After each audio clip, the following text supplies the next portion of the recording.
और अभी जो रिसेंटली जेफरी एप्स्टीन फाइल का डेटा लीक हुआ है, इसने ना सिर्फ इन लोगों की पोल खोली बल्कि सो कॉल्ड लिबरल्स और इंसानी हुकूक के ठेकेदारों के मुंह पर कालक भी मल दी। इसने दुनिया को ये भी समझा दिया कि इंसान को अल्लाह के निज़ाम की और कानून की जरूरत क्यों है, जिसे हम दीन कहते हैं।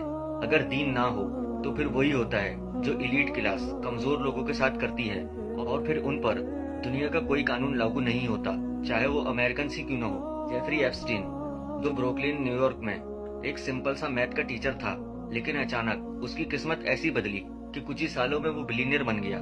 जाहिर है उसका मेन काम था अमीर लोगों को फाइनेंशियल एडवाइस देना और उनका पैसा मैनेज करना, लेकिन असल कहानी ये है कि इस केस में दो कैरेक्टर्स थे, एक जेफरी एप्स्टीन खुद और दूसरी उसकी गर्लफ्रेंड गैस्लीन मैक्सवेल। गैस्लीन मैक्सवेल असल में एक जूइश स्पाई थी और ये दोनों काबिज स्टेट की खुफिया एजेंसी के लिए काम कर रहे थे। एप्स्टीन को पावरफुल पॉलिटिशियंस और मशहूर लोगों से लिंक करवाने वाली असल में यही औरत थी।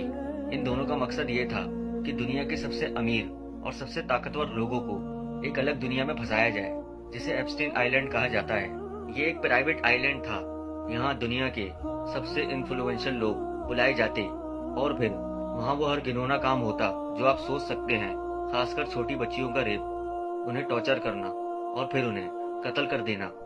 सोचो जरा, दुनिया भर से छोटी बच्चियों को अगवा करके उनकी मजबूरी का फायदा उठाकर इस आइलैंड पर लाया जाता और फिर अमीर और ताकतवर लोगों के सामने उन्हें पेश किया जाता।